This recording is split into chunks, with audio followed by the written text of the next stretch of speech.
Hi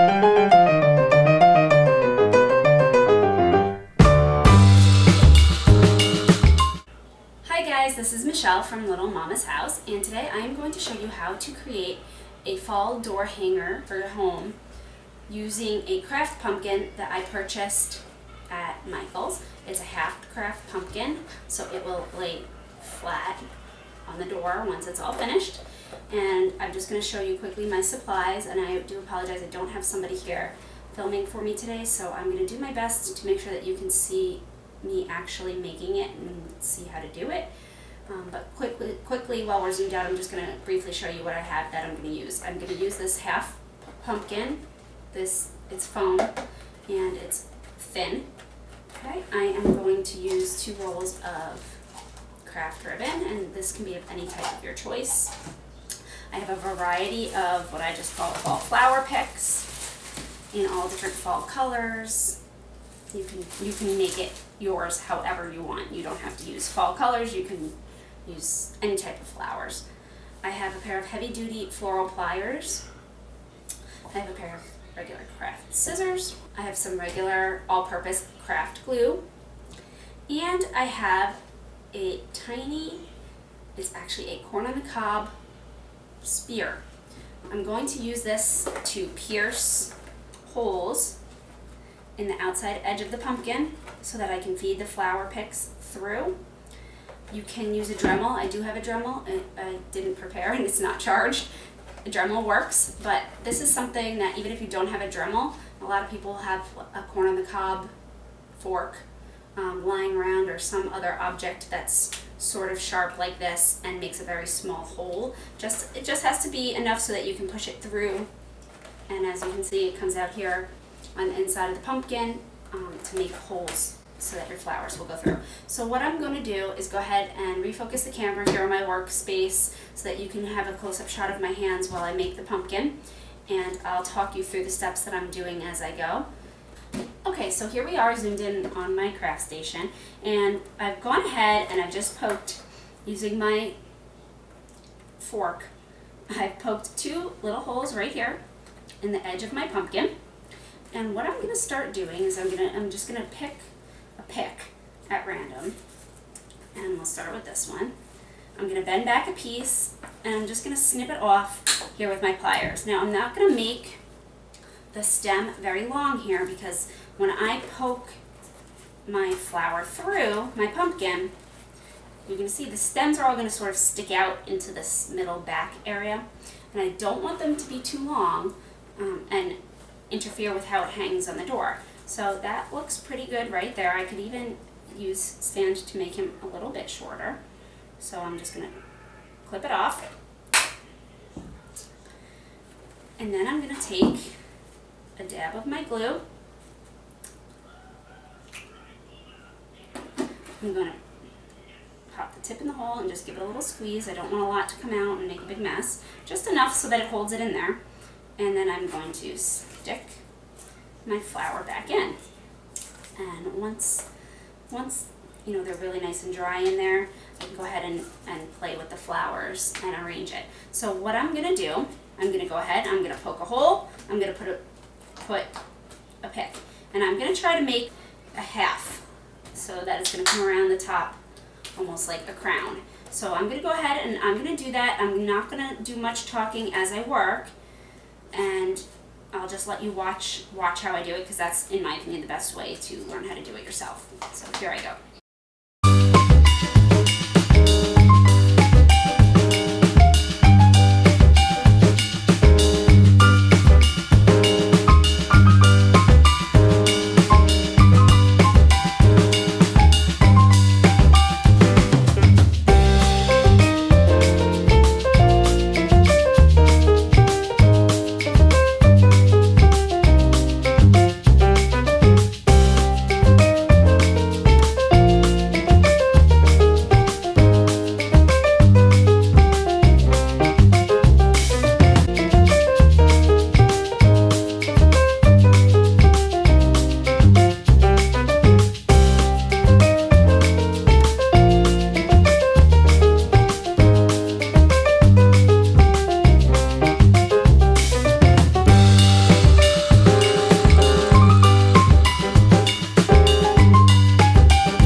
crown the outer perimeter here of my pumpkin with my flowers. And now what I'm gonna do is, because when you hang this straight, you don't want just the top to look nice. You want it to come down a little bit down the face of the pumpkin so that when it's hanging on the door, people can actually see it. So what I'm gonna do is just now go back in and do another layer, and this time when I poke my holes through, I'm going to try to angle my corn cob poker this time so that when I stick the flowers through, the face of the flowers is facing outward on the pumpkin instead of facing up. So I'm going to go ahead and fill in just not very far down, because you still want to see that it's a pumpkin, but I'm just going to do another almost row of flowers in front of where I did the first perimeter, and then we'll go ahead and move on to the next step.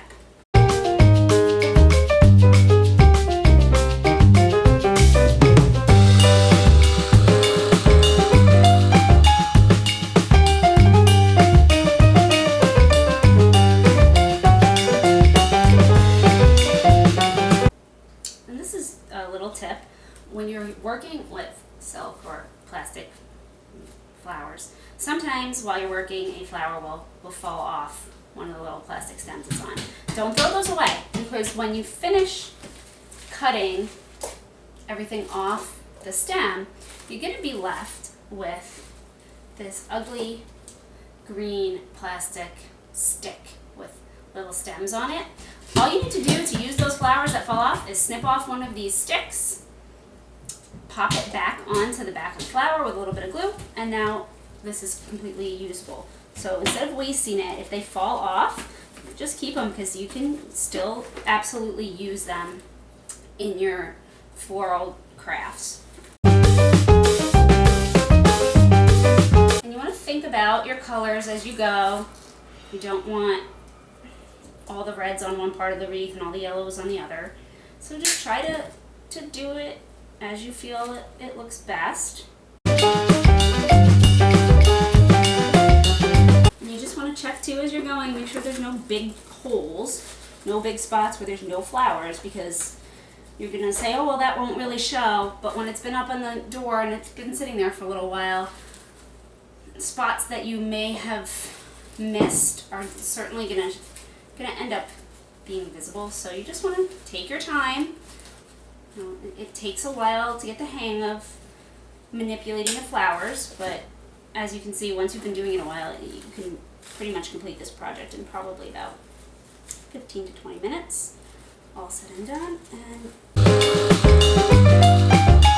And the great thing, the reason I like making a lot of floral decor out of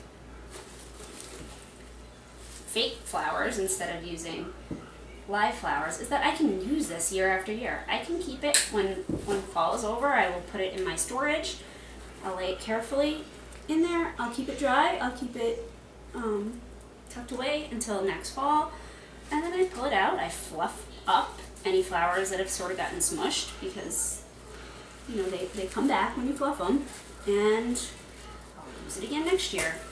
Or sometimes I'll even sort of add to it or change some things that I didn't quite like, and I use it again. So this is really something that's can last. Okay, so there you have it. I've gone ahead and I've filled out the wreath a little bit more, so now it comes down the pumpkin. And you could stop right there. This is beautiful. The flowers are pretty.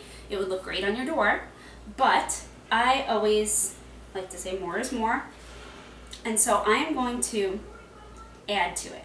I have, in addition to the flowers, I have a couple of embellishments. I have 2 glitter corns, which if anybody saw our haul from Joann's, I picked these up there. They're really pretty, and I saved those specially for this project. Then I have sort of sticks with berries. I have a whole branch worth of those. Let me just get some things out of the way.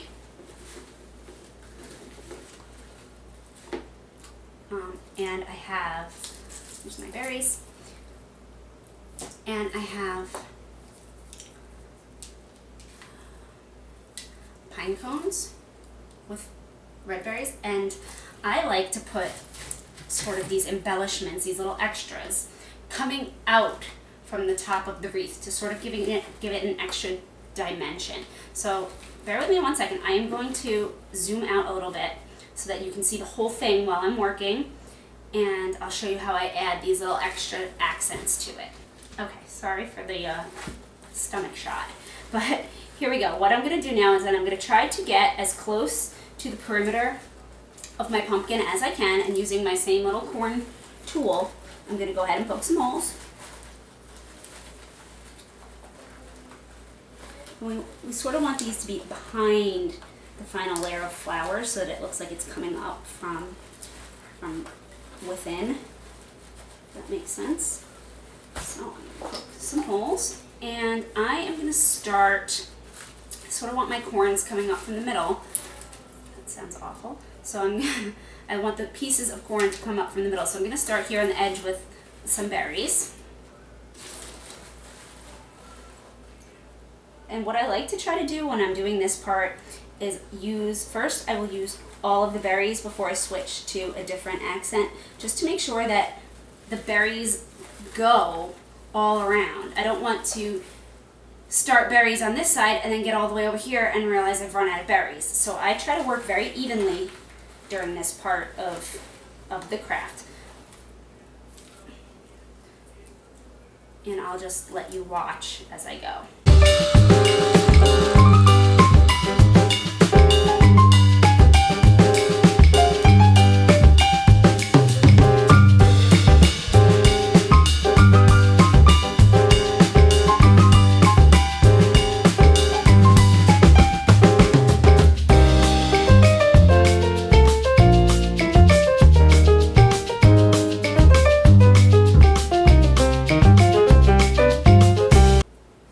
So I have my tall berries sticking out of the top and the back, and now what I'd like to do is add my corns. So I've gone ahead and I've made a hole over here.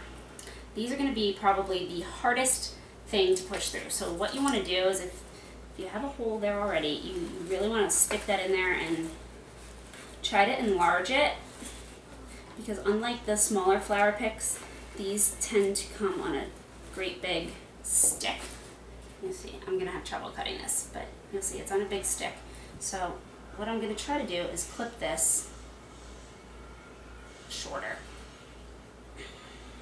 And sometimes it takes several cuts, even with a heavy-duty plier. And if I can't get through it with my Floral, I will go get one of my husband's tools. There it goes. Yay, Jim. Okay, so I'll go back here where I made my spot for it.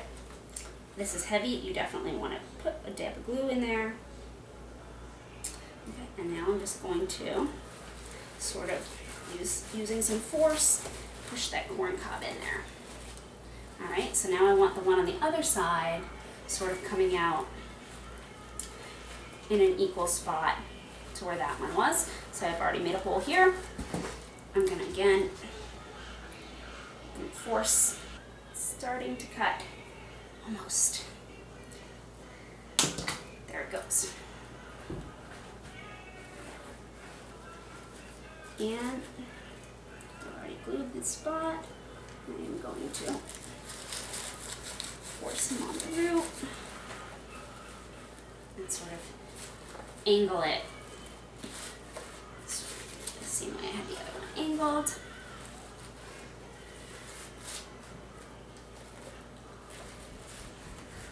Okay, so now my corn cobs are on, and if you see, if you look through in the back, you can see where all my little stems are sort of poking through there. I want to just sort of press it down and make sure nothing's poking too far back so that it's going to impede how it hangs on the door, and it seems to be fine. So now I'm just going to take these last few pine cones and acorns and find spots for them coming out from in the middle.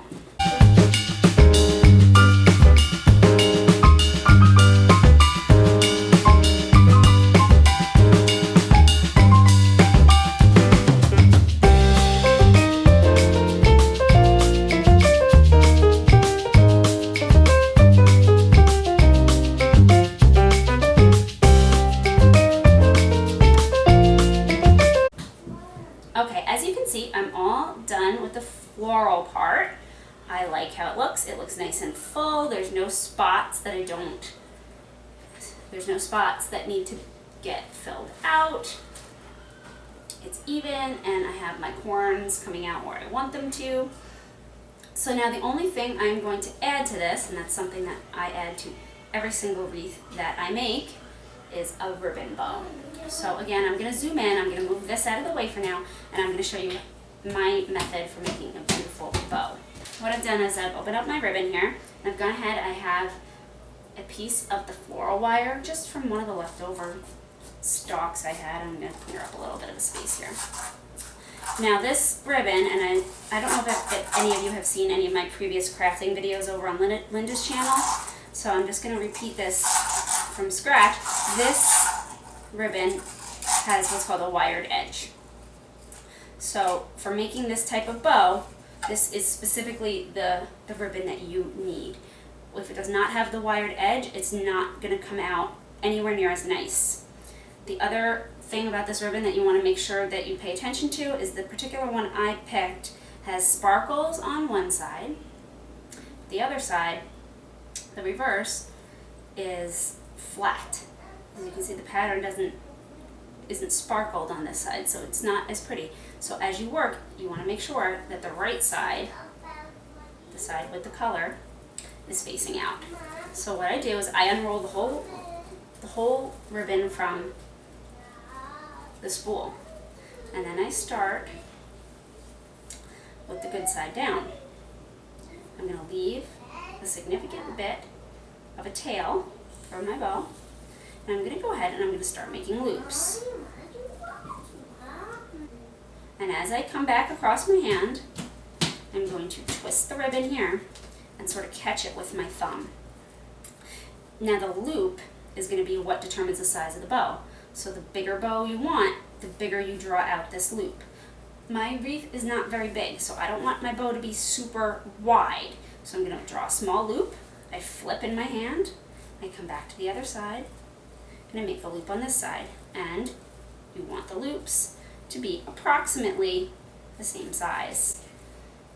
Again, when I come back across the middle, I'm going to flip again, and I'm just going to make a pile of loops in my hand, flipping as I come back. And at this point, it doesn't really matter if the loops are perfectly straight or not.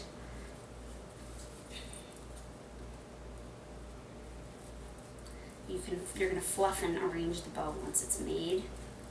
But for now, you just want to make sure that you're doing everything evenly.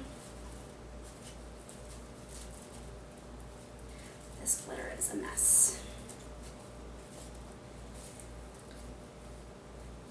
And that you're flipping every time that you come back through your hand. And I'm right-handed, so I always hold the bow left-handed. I actually was taught how to do this by my grandmother, and it was left-handed, so it's actually just reverse the other way. There's no trick to doing it with the other hand, really.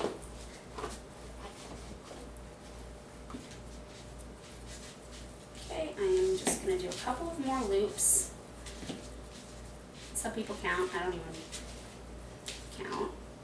There's really no need. I just make it as full or as not full as I want. The more loops, the fuller the bow. And again, I'm going to leave it a tail over here. Okay? So now I have essentially here a pile, for lack of a better word, of loops. So now I'm going to take my little piece of wire, and I am going to go ahead. I am going to wrap it around the center where I was holding, and I'm going to pull it as tight as I can. The tighter you can pull this, the better the bow is going to come out. And then I begin to twist it. And as I twist, I try to tighten it even more. As tight as you can possibly make it. Twist ties will also work really great for this. I'm also going to leave some of these here so that I can stick it into my pumpkin when it's all done. Okay. I am twisting this down as hard as I can as I go. And so now you see I don't have to hold it. I can just let it go. The bow is made, essentially. There's nothing left to really do to it except to fluff out the bow. So what you start doing now is taking each loop that you just made, and you're going to open it and pull it. And you're going to pull it away from each other. You don't want to work, you want to work opposite each other and away from each other. That's the key to really fluffing it out, making sure it's a nice, beautiful, fluffy bow.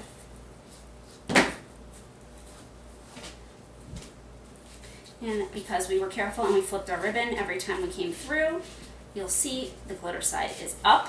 That ugly back side isn't showing on any of the loops.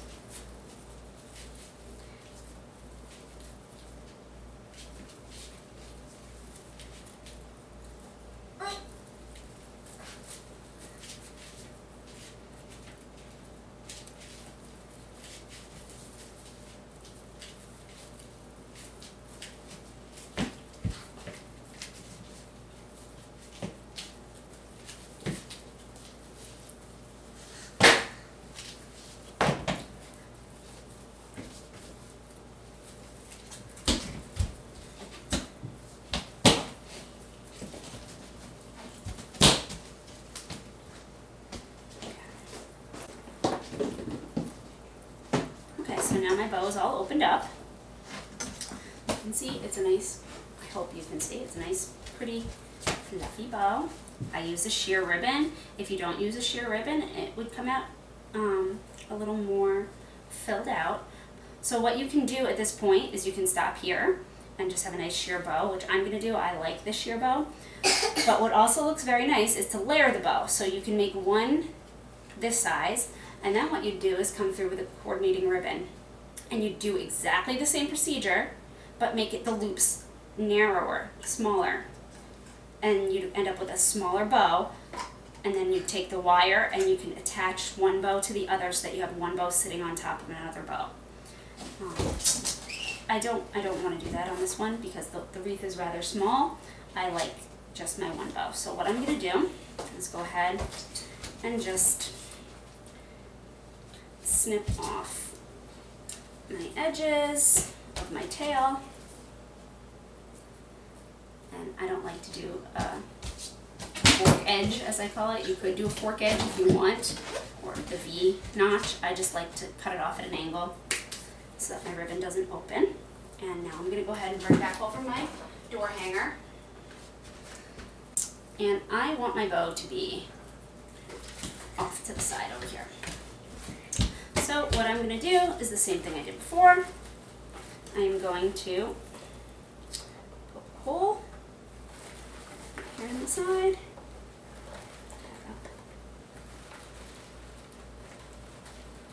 I'm going to wiggle it. This wire is very hard to work through the pumpkin because it's super narrow. Add a dab of glue.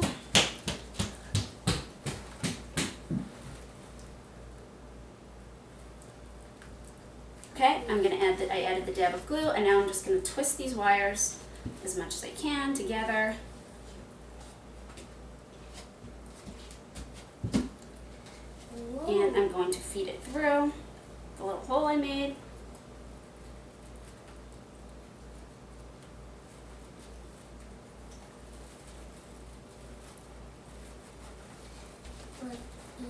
Once it comes through the other side, I can just pull it.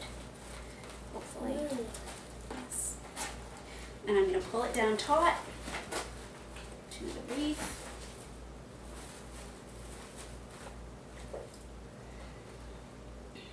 And then what I just like to do on this is sort of tie a knot or make a big twist out of the remaining little hook of ribbon so that there's no way it's going to pop out of the wreath. You don't want any wind or the door opening and closing to end up knocking off the bow you just made.